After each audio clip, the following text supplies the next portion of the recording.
काशी विश्वनाथ भगवान की जय।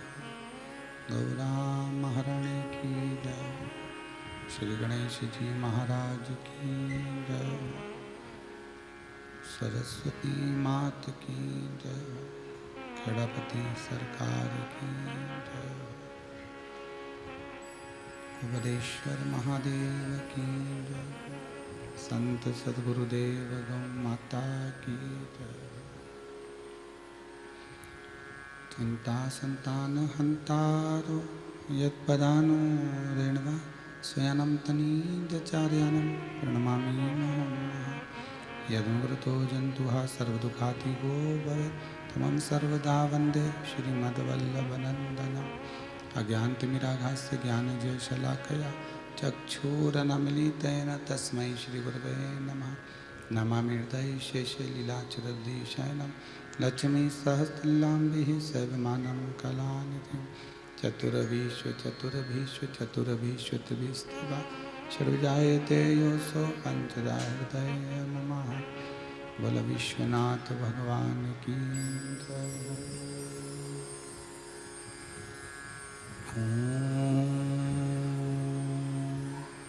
नमः शिवाय। नमः शिवाय। नमः शिवाय।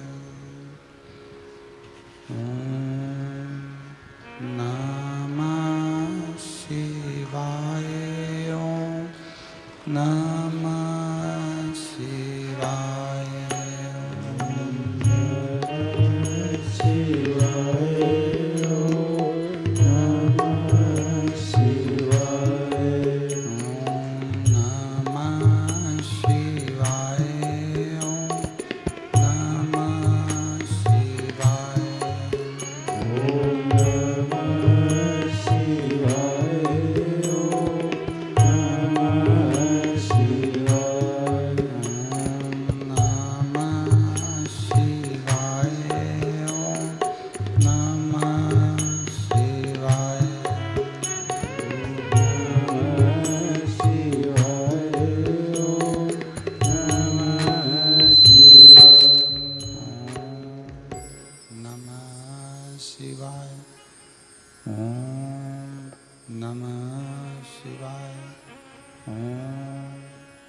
शिवाय।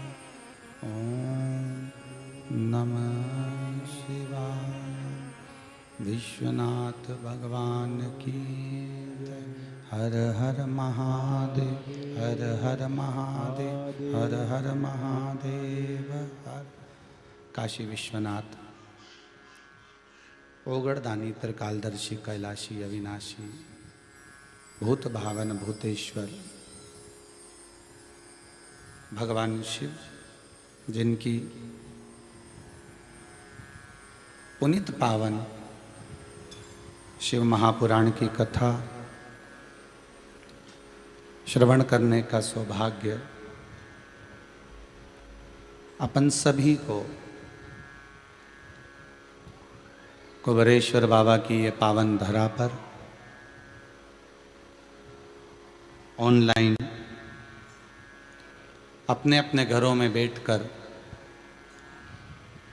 आस्था चैनल के माध्यम से, फेसबुक, यूट्यूब के माध्यम से भगवान शिव की पावन कथा श्रवण करने का सौभाग्य मिला है। बाबा की कृपा, करुणा, दया कि इस मानव के शरीर को पाने के बाद हम अपना चित्त, मन, बुद्धि, वृत्ति भगवान शिव को प्रदान कर रहे हैं। बड़े भाग्यशाली हैं श्री रामेश्वर लाल, श्रीमती सोवन देवी जी बांगड़,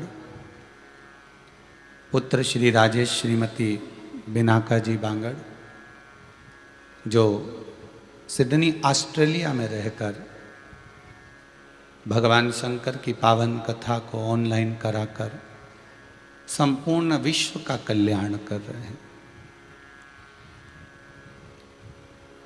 संपूर्ण जगत के उद्धार के लिए इस कोरोना महामारी से जो जीव अनायास चले गए, उनके लिए भी विद्वान ब्राह्मणों के द्वारा श्री शिवाय नमस्तुभ्यम का जाप, महामृत्युंजय अनुष्ठान एवं शिव महापुराण का मूल पाठ, देवी भागवत का मूल पाठ, श्रीमद् भागवत का मूल पाठ,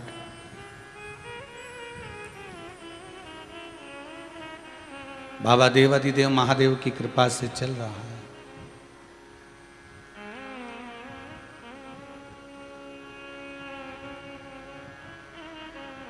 चार महीने पाठ का, अनुष्ठान का, मंत्र जाप का ब्राह्मणों द्वारा निश्चित निर्मित किया है। बाबा कराने वाला, बाबा ही करने वाला है। आज प्रतिनिधि के रूप में विराजमान विटले सेवा समिति के ही कर्मठ कार्यकर्ता श्री राजू जी मंत्री, धर्मपत्नी समेत, एवं ऑस्ट्रेलिया से बांगड़ परिवार के बेटी बहुरानी जो बिनाका जी हैं, उनके मम्मी पापा, माता पिता भी आज यहाँ पर विराजमान हुए। अपने घर में रहकर देवादिदेव महादेव की आराधना करना ना भूलें।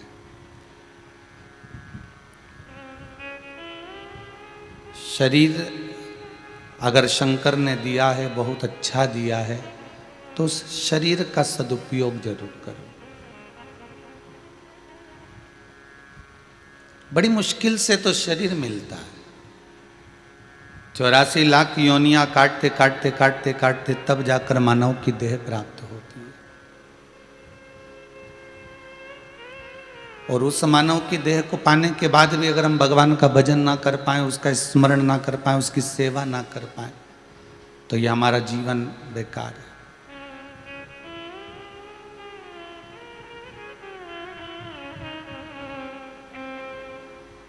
उस पर किया गया भरोसा, उस पर किया गया विश्वास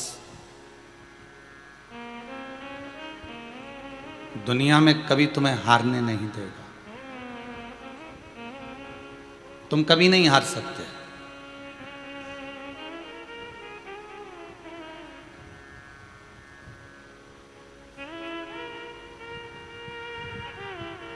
अगर तुमने उस पर विश्वास कर लिया और करने के बाद अगर आप उस पर भरोसा कर कर किसी भी जगह पर डट जाओ, चाहे वो कार्य हो, चाहे दुकान हो, व्यापार हो, व्यवसाय हो, नौकरी के लिए अप्लाई कर रहे हो या किसी भी चीज में लगे, आज गुप्त नवरात्रे का प्रथम दिवस है।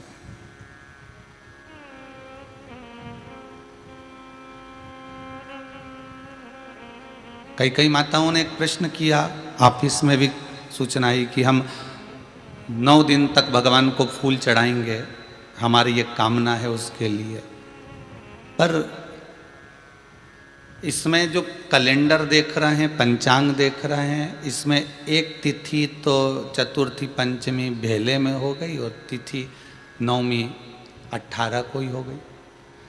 इसलिए हमने आपको पहले दिन से लेकर आज भी कह रहे हैं कि 11 तारीख से 19 तारीख तक नवरात्रे हमने कहे हैं आपको, तो पूरे 9 दिन हो रहे हैं।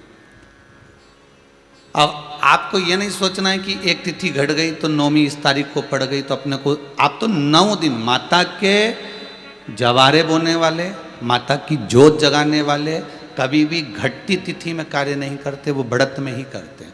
उनको ये मतलब नहीं पड़ता कि तिथि कौन सी घट रही कौन सी बढ़ रही, उनको तो 9 दिन पूरे करना। अब कई कई के भ्रम हो गए कि महाराज जी जैसे पहले दिन 9 चढ़ाए, दूसरे दिन 18 चढ़ाए, फिर हम क्या 36, ऐसा नहीं है। बस केवल तुम्हें प्रतिदिन 9 और बढ़ाते जाना, 9 का पहाड़ा याद कर लो बस, और कुछ नहीं करना। और उस क्रम में आप अनुष्ठान करो और भगवान शिव का स्मरण करो, माता रानी का स्मरण करो। विश्वास है मुझे मेरे शंभू पर, मेरे शंकर पर, तुमने जो मांग कर अनुष्ठान करोगे इस गुप्त नवरात्र में, मेरा देव अधिदेव महादेव ये पक्का है कि 19 तारीख को नवरात्रे अगर पूर्ण हो रहे हैं तो बस 19 और 20 में आपके जो सोचकर आपने किया और दिल से अगर करा है, फिर वही वाली बात है कि शरीर से नहीं करना है अपने को। तुम हाथ जोड़ लो किसी के भी, तो वक्त पड़ने पर तो तुम किसी के भी हाथ जोड़ सकते हो। अगर भगवान के जोड़ रहे हो तो किसी के भी जोड़ोगे, तो समय आएगा तो और साहब हमारा ये काम कर दो साहब, हाथ जोड़ लोगे। तो हाथ जोड़ने से परमात्मा नहीं मिल सकता, केवल शीश नवा देने से, सर झुका देने से परमात्मा नहीं मिलता। हृदय से झुकना पड़ेगा, अपने मन से, अपनी चित्तवृत्ति से, अपने हृदय से। आप जब नमन करोगे, नतमस्तक हो जाओगे, इस दिल से आप भगवान को जब रिझालोगे, भगवान तुम्हारे सामने हो। किसी ने बहुत सुंदर बात कही है, कम रिश्ते बनाइए। कितने रिश्ते बनाइए? कम रिश्ते बनाओ पर उनको निभाइए।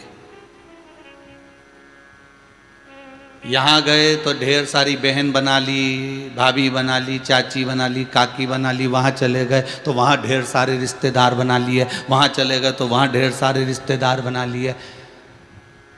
और जो घर के रिश्ते हैं 5, 6, 7 वही नहीं निभ पा रहे और दुनिया भर के निभाते फिर रहे।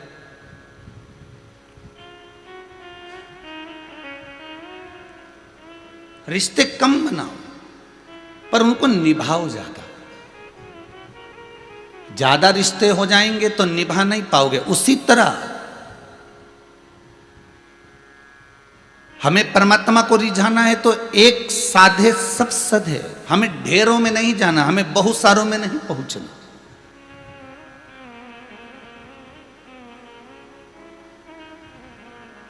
हमें बरसाती मेंढक नहीं बनना कि थोड़े समय के लिए हमने इनको रिझा लिया, थोड़े समय के लिए हमने उनको रिझा लिया, थोड़े समय के लिए हमने इनको रिझा लिया। बरसाती मेंढक करता क्या, पानी चालू हुआ ने टट्टर करना चालू कर देता है। उसी तरह जैसे ही कहीं का भजन वाला मिल गया तो भजन कर लिया, कहीं कहीं वहाँ चले गए, कहीं वहाँ चले गए, कहीं वहाँ चले गए।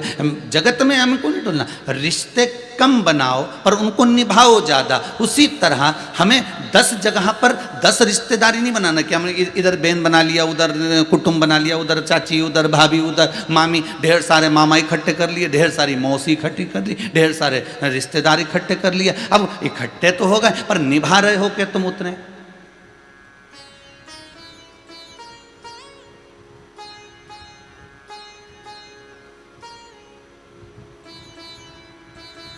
गुरु पूर्णिमा पर कई लोग आते हैं और कहते हैं हमको गुरु बहन भाई बनना है। तो हम उनसे पूछते हैं तुम्हारी बहन नहीं है क्या? और के है? तुम्हारा भाई नहीं है क्या? है, सब है।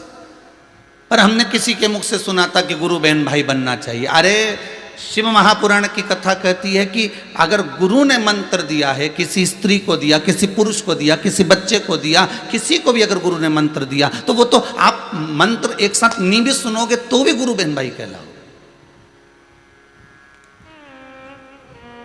तो भी मंत्र ना भी सुनोगे तो वो आपका है।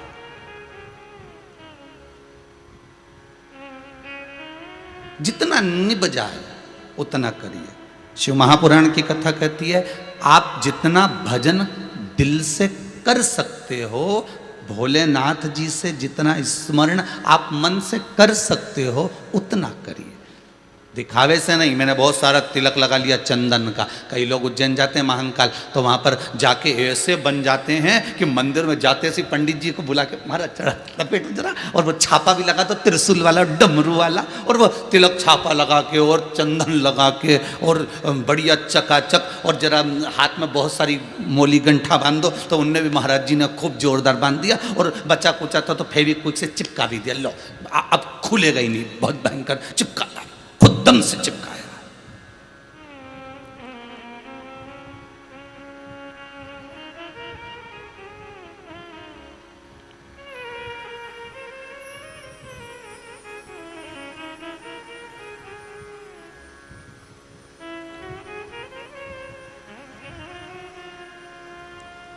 जिस परमात्मा का बंधन हम हाथ में बांधें, जिस परमात्मा का बंधन हम कमर में बांधें, जिस परमात्मा का बंधन हम गले में बांधें, जिस परमात्मा का बंधन हम अपने हृदय स्थल में बांधें, ध्यान रखना जितने दिन तक आप उस परमात्मा का स्मरण करते रहते हो, जितने दिन तक आप उस परमात्मा से जुड़े रहते हो, जितने दिन तक उस परमात्मा में आपकी चित्त वृत्ति लगी रहती है, बंधन भी उतने दिन तक आपके गले में, हाथ में, कमर में बंधा रहता है। नहीं तो बंधन भी अपने आप खुल खुल कर फेंका जाता है, उसको फेविक्विक से चिपकाने की जरूरत नहीं पड़ती। फेविक्विक से तो तुमने इसलिए चिपकाया कि जगत को दिखाना था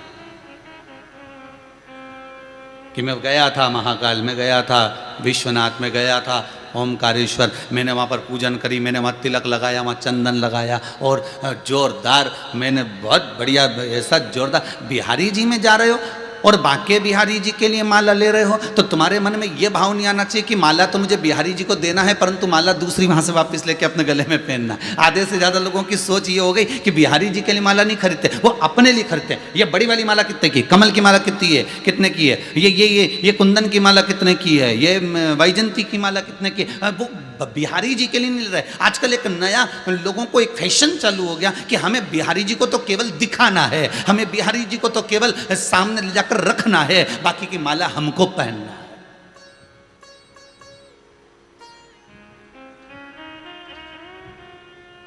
आपका समर्पण वो नहीं रहा।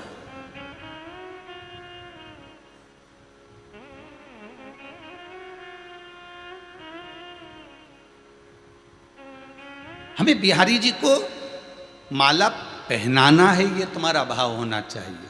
हमें माला समर्पण करना है, ये तुम्हारा भाव होना चाहिए। हमें बिहारी जी से वापस लेकर अपने गले में नहीं पहनना। और पेन भी लोगे तो ईमानदारी की बात बताना, आधा घंटा, 1 घंटा डब्बा मिठाई का लेके माला पहन के तुम तान के सीना चले तो जाओगे, गाड़ी में बैठ भी जाओगे, और वो माला निकाल के बाद में गाड़ी में पटक दोगे, गाड़ी में से निकालोगे कहीं कोने में पटक दोगे, कोने से निकालोगे कहीं ले जाकर फिर पटक दोगे। तो फिर ये दुर्वासा जी का चरित्र भी तो याद रख लो।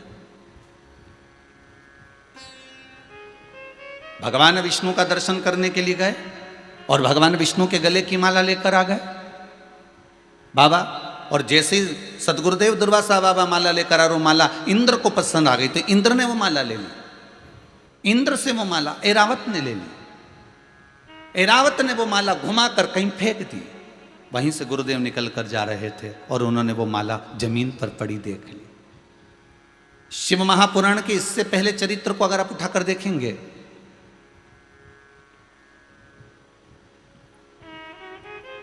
तो उसमें आपको वर्णन किया था कि भगवान की बेलपत्री, भगवान का प्रसाद अगर पलंग पर रखा है तो दोषपूर्ण है।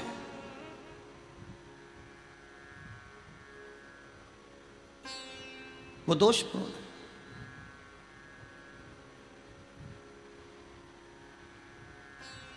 अब बाबा ने पूछ लिया, इंद्र मैंने माला आपको दी थी, वो माला कहाँ है? इंद्र कहते हैं मैंने तो एरावत को दे दी थी। एरावत से पूछा वो कहाँ है? मैंने तो अपनी मस्ती में फेंक दी, पाँव के नीचे आ रही है।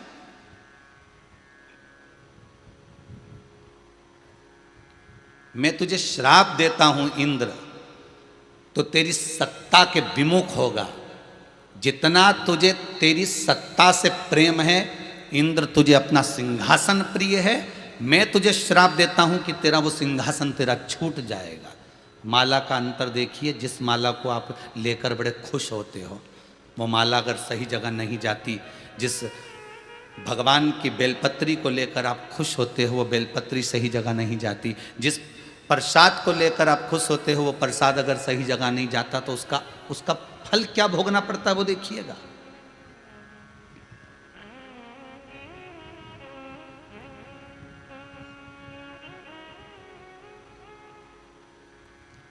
एक कथा आपको सुनाते हैं, वो कथा नहीं है, हमारे जीवन का प्रत्यक्ष उदाहरण,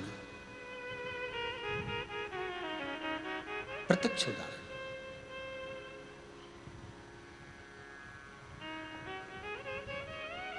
भवानी मंडी में भंवरलाल जी शर्मा रहते हैं, शायद वो कथा सुन रहे होंगे।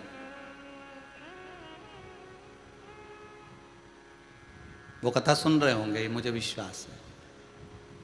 उनका नियम था,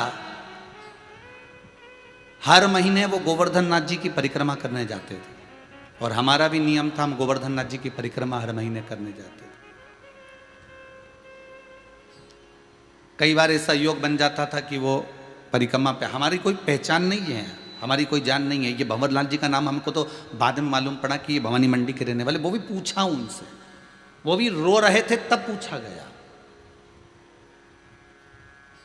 ये हकीकत की कथा, ये कोई कथा किसी पुस्तक से नहीं है, ये प्रमाणित था। और उनका नियम था, गोवर्धन नाथ जी की परिक्रमा करते, लगाते, भगवान को शाम के समय पर वो बाबा को राजभोग धराते, गिरिराज दादा। खूब भगवान की सत्ता थी, खूब वैभव था, खूब पैसा था। जितनी बार आते वो आधा पीपा का, एक पीपा का, आधी बोरी का, एक बोरी का, वहाँ बोरी से राजभोग होता है गिरिराज जी में, तो वो भोग लगा देते, ठोर, मोहन थाल, लड्डू सब करते। अब धीरे धीरे बहुत उनका वैभव, बहुत पैसा था भंवरलाल जी के यहाँ, काम भी अच्छा था उनका, शायद पत्थर वत्थर का कोई काम था तो अच्छा। 6 महीना 8 महीना लगातार परिक्रमा उन्हें हर महीने करी। हम भी जाते रहे परिक्रमा, हमने भी घनी करी। तो धीरे धीरे व्यापार उनका थोड़ा कम हुआ। जो उनका पत्थर का काम था वो धीरे धीरे एक जगह का कहीं बंद हो गया, दूसरी जगह का भी बंद हो गया, तीसरी जगह का भी बंद हो गया। बड़े दुखी हो गए।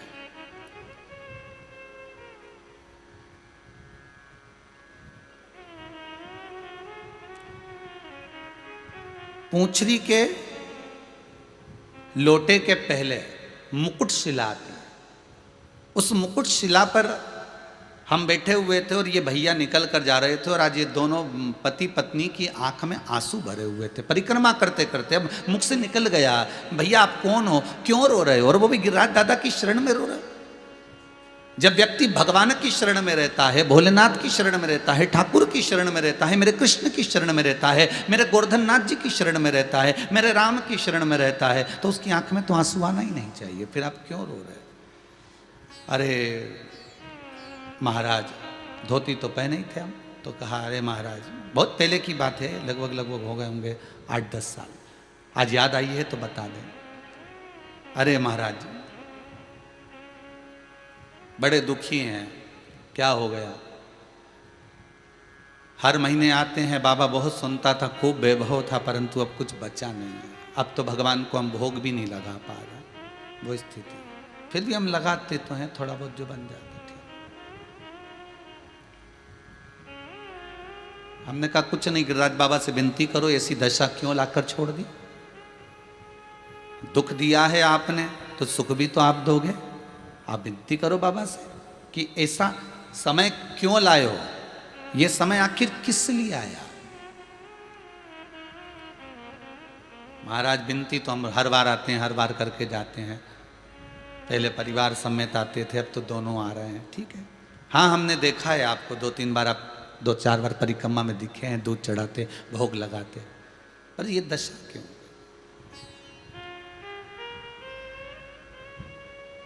चल दिया हमारे साथ में, हम भी साथ में चलते चलते पूंछरी के लोटे के अंदर वाले रास्ते से निकलते निकलते जतिपुरा पहुंच रहे हैं। तो उनसे बात करी, क्या करते हो आप यहाँ आते हो? तो हम बढ़िया सुबह ट्रेन से उतरते हैं, बढ़िया नहा धो के होटल आदि में, और भगवान की परिक्रमा करते हैं। दूध वगैरह चढ़ाना है, पूजन करना है, अर्चना करना है, अंग वस्त्र वगैरह सब पहना के शाम के समय बाबा का कुंभड़ा कर कर दूसरे दिन हम निकल जाते हैं। अच्छा, बस अब इसमें क्या गलती हो रही है ये पता नहीं है। वो गलती कौन सी है?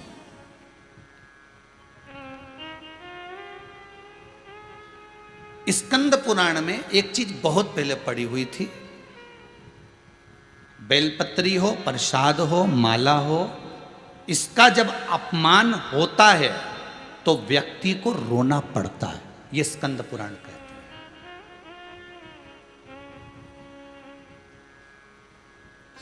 और इसलिए आपको बीच में एक बार कहा था, सबसे ज्यादा नरक में कौन पड़ता है? तो शिव महापुराण की कथा कहती है प्रसाद बांटने वाला पड़ता है। तो महाराज जी आप पुराण सुना रहे हो कि क्या कर रहे हो? कई लोगों के मन में प्रश्न खड़ा हो जाता है, आप पुराण सुना रहे हो क्या कर रहे हो? प्रसाद बांटने वाला क्यों नरक में पड़ेगा? भाई, भविष्य पुराण के अंतर्गत लिखा हुआ है, स्कंद पुराण में भी अंतर मिलता है, थोड़ा सा भाव मिलता है कि प्रसाद बांटने वाला नरक में क्यों पड़ता है। उसका कारण केवल एक है, प्रसाद बांटने वाला जब प्रसाद बांटने खड़ा होता है तो प्रसाद शादी में नहीं बंटता, प्रसाद किटी पार्टी में नहीं बंटता, प्रसाद कहीं ढाबे पर या होटल पर नहीं बंटता, प्रसाद धर्म की जगह पर बंटता है। कथा, सत्संग, भजन, कीर्तन, नाम जाप, सुंदरकांड, ये वो पूजन की जहां जगह होगी वहां प्रसाद बंटेगा। धर्म की जगह पर जब प्रसाद बंट रहा है और आप प्रसाद बांटने खड़े हुए हो, आपका वाला आया तो आपने हाथ को इतना फैला लिया, और पराया आया तो हाथ को अपने छोटा कर लिया। अपने वाले को देखकर जो व्यक्ति धर्म की जगह पर खड़े होकर अन्याय कर जाता है, कपट कर जाता है, छल कर जाता है, बेईमानी और प्रपंच कर जाता है, मात्र प्रसाद दूसरे का, और उसमें भी तुम बांटने में छल कर रहे। अपना वाला आया तो तू 2 पेड़ा ले ले, और पराया आया तो तुम आधा ले लो, 1 ले लो। उस व्यक्ति को जिंदगी में रोना पड़ता है, नरक उसको भोगना पड़ता है।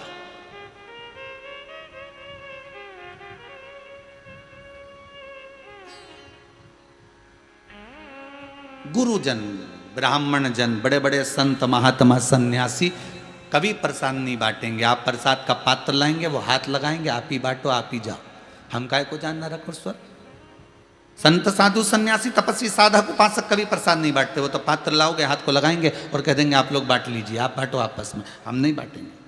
हाँ, कोई फल रखा हुआ है, आखा की आखा तो उठाकर दे देंगे, जितने लोग होंगे उनको ले जाओ, ये केला ले जाओ, ये सेव फल ले जाओ, सबको दे, पर वो प्रसाद बांट। हमारे शास्त्र कहते हैं कहीं ना कहीं इंद्र से माला का अपमान हुआ, इसलिए इंद्र को सत्ता विमुख होना पड़ा।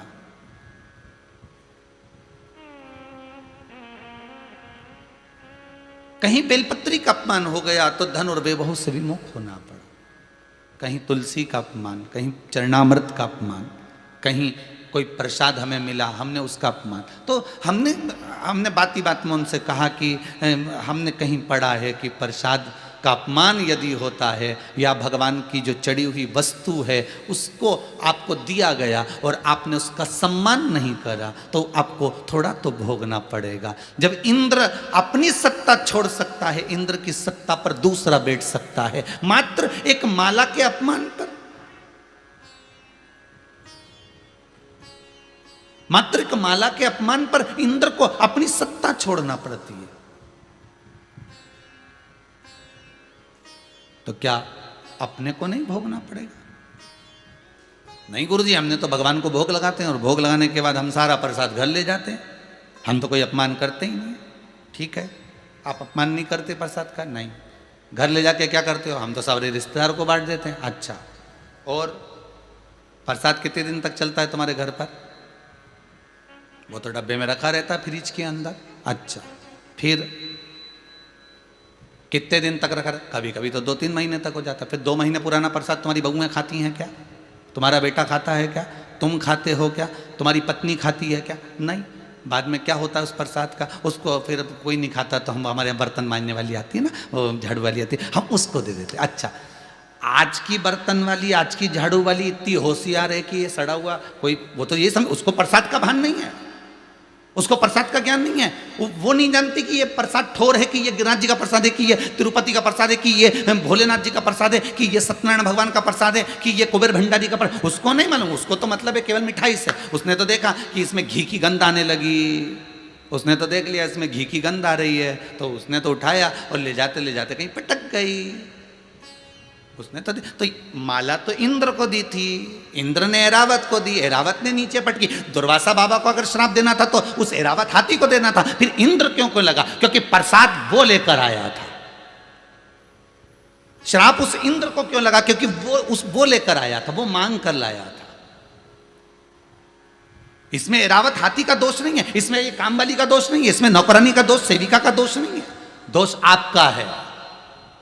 या तो आपको जितना खाना था उतना लेकर जाना था और उतना भोग करना था, आपने कहीं फ्रिज में रख दिया होगा, आखिरी में वो सड़ता रहा, तड़ता रहा।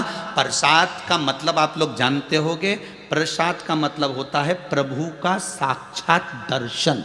प्रसाद, प्रभु जिसमें सदा विराजमान है। हम प्रसाद क्यों लेकर आते हैं? कि हम जिस तीर्थ का दर्शन करने गए हैं, परमात्मा हमारे साथ थोड़े दिन के लिए हमारे घर में रहे। परमात्मा हमारे साथ थोड़े दिन में घर में रहे। प्रसाद का मतलब ये है। कभी कभी आप भी अपना स्मरण करना कि आपको दुख क्यों आ रहा है, आपका व्यापार क्यों नहीं चल रहा, आपका काम धंधा क्यों ठप पड़ा हुआ है। दुनिया की दुकान चल रही है, कोने में पड़ी हुई छोटी सी छोटी दुकान चल रही, तुम्हारी दुकान क्यों नहीं चल रही? और पहले तो खूब चलती थी, पहले तो तुम सत्ताधिपति थे, पहले तो तुम्हारी प्रॉपर्टी थी, पहले तो तुम्हारी दौलत थी, पहले तो तुम जहां काम करते थे ढेरों काम कर लेते थे, तुम्हारे पास में इतना धन, इतना वैभव था कि चारों तरफ से पैसा आ रहा था। आज कौन सा ऐसा काम हो गया, आज क्या कारण हो गया जो हमको धन से भी हम परेशान हो गए और तन से भी हम परेशान हो गए, रोग भी हमको घेरते जा रहा है और धन भी जाते जा रहा है। घर में 4 सदस्य हैं, चारों दुखी हैं, कोई बड़ी बीमारी हमारे यहाँ घेरती चली जा रही है। उसका कारण प्रसाद तुम्हारे यहाँ आया होगा, उस प्रसाद का अपमान जरूर हुआ होगा, उसको निकालना, सोचना, एकांत में बैठना और विचार करना। हमने भंवरलाल जी का नाम नहीं जानते थे, हमने उनसे कहा जरूर आपके यहाँ कोई ना कोई कुछ ना कुछ अपमान हुआ है। हमने पढ़ा है कहीं कि प्रसाद का अपमान परमात्मा सहन नहीं कर पाता।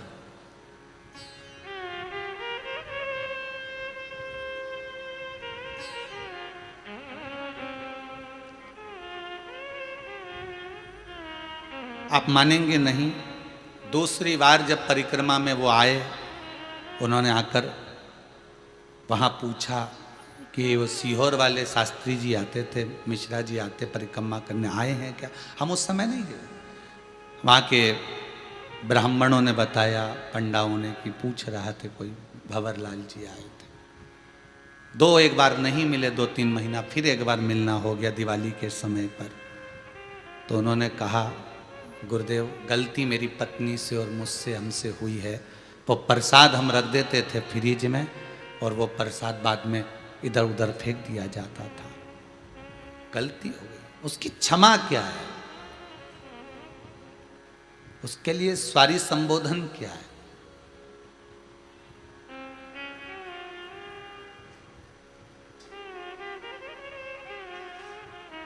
उसके लिए हम क्या कर सकते हैं? क्षमा एक ही है, आगे से गलती ना हो।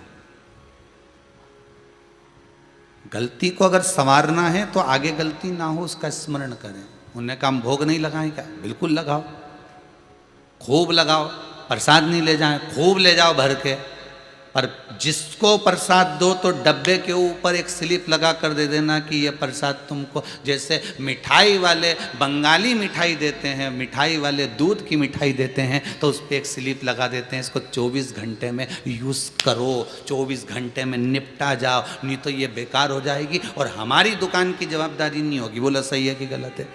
बड़ी बड़ी दुकानों पर अगर आप मावे की मिठाई ला रहे हो, आप अगर बड़ी बड़ी दुकानों से दूध की मिठाई ला रहे हो, बंगाली कोई पीस ला रहे हो, बंगाली कोई मिठाई लेकर आ रहे हो, कोई अच्छी चीज लेकर आ रहे हो, तो उस पर डब्बे पर लिख दिया जाता है 24 घंटे में प्रयोग कर लेना, 24 घंटे के बाद हमारी गारंटी नहीं है। उसी तरह प्रसाद को देते समय तुम क्यों नहीं कहते कि ये तुम्हें अभी इतना समय तक खाना है? हम तो इस व्यासपीठ से बार बार तुमको कह देते हैं कि बेलपत्री अगर खाना है तो रात्रि होने से पहले खा लेना।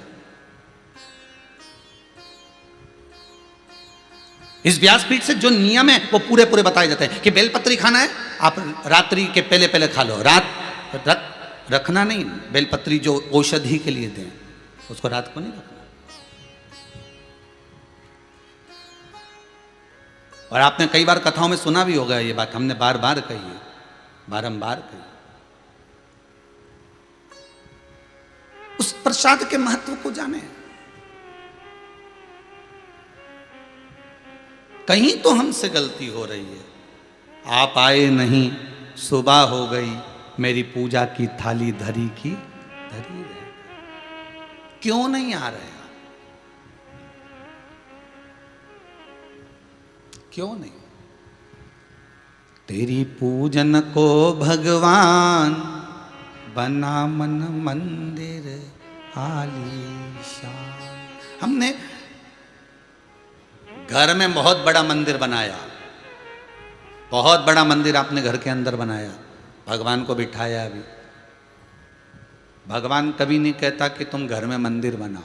कभी आया भगवान कहने के लिए? नहीं। तुम्हारे यहाँ आया हो, जितने आस्था चैनल पे कथा सुन रहे हो ना, और जितने फेसबुक यूट्यूब पर सुन रहे हो, तुम्हारे यहाँ आकर कभी भगवान ने कहा कि मेरे लिए तुम घर में मंदिर बनाओ, बंगला बनाओ तो पहले मेरा मंदिर बनाओ? भगवान ने ये बात कही क्या? नहीं। ये तो हमारे भीतर का भाव है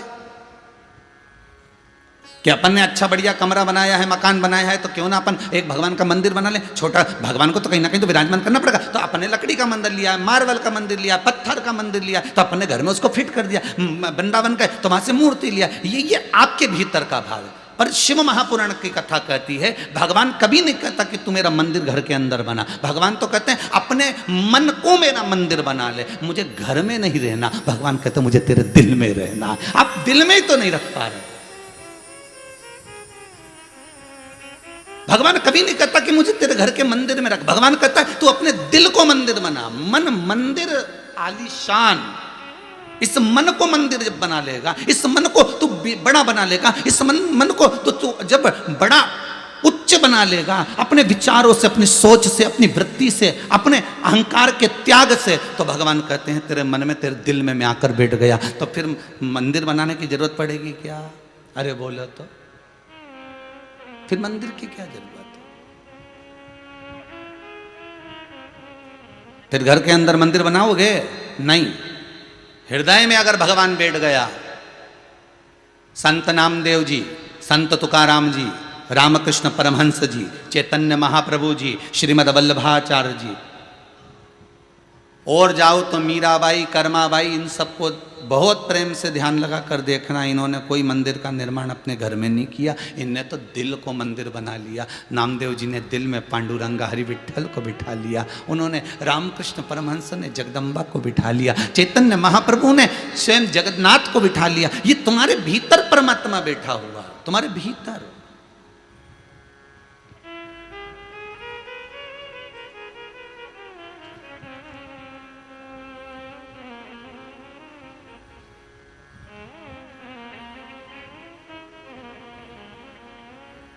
कहाँ से लाऊं गंगा, कहाँ से लाऊं यमुना,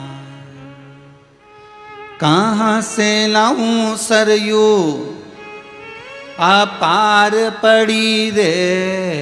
ओ भोले तेरी सेवा हमसे ना बनी रे, भोले तेरी सेवा हमसे ना बनी रे।